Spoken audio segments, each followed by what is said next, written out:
Governor Cooper spoke to us today about declaring a state of emergency. It comes in response to a series of proposals by Republicans in the state legislature that impacts education. Our Capitol reporter Michael Hyland is live in Raleigh. Michael, the governor says this is about trying to get people's attention. Yeah, I actually just talked to Republican Senate Leader Phil Berger about that, who said this is all a sign that the governor has lost relevance in this discussion about the state budget. But Cooper says it's a series of things coming together here at the same time that led him to declare the state of emergency.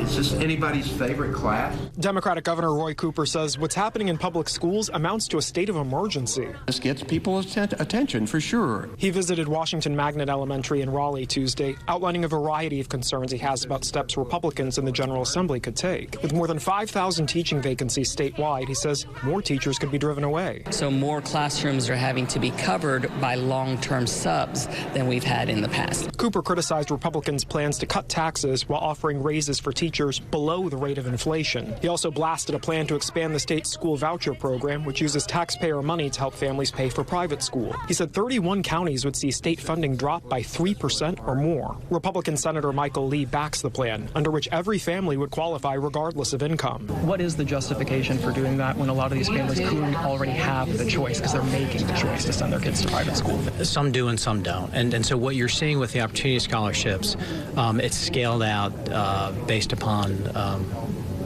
the free and reduced lunch. That means families with lower incomes would qualify for more money. Lee criticized the governor for going as far as to declare an emergency. And I've made it clear that this is not an executive order that's being issued like in a pandemic or a snowstorm.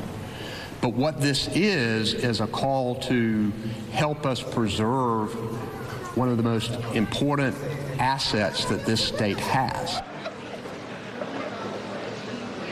And the governor says he's going to go across the state in the coming days and weeks to make his case about this. Republicans are aiming to pass a finalized budget by the end of next month. Live in Raleigh, Michael Hyland, CBS 17 News.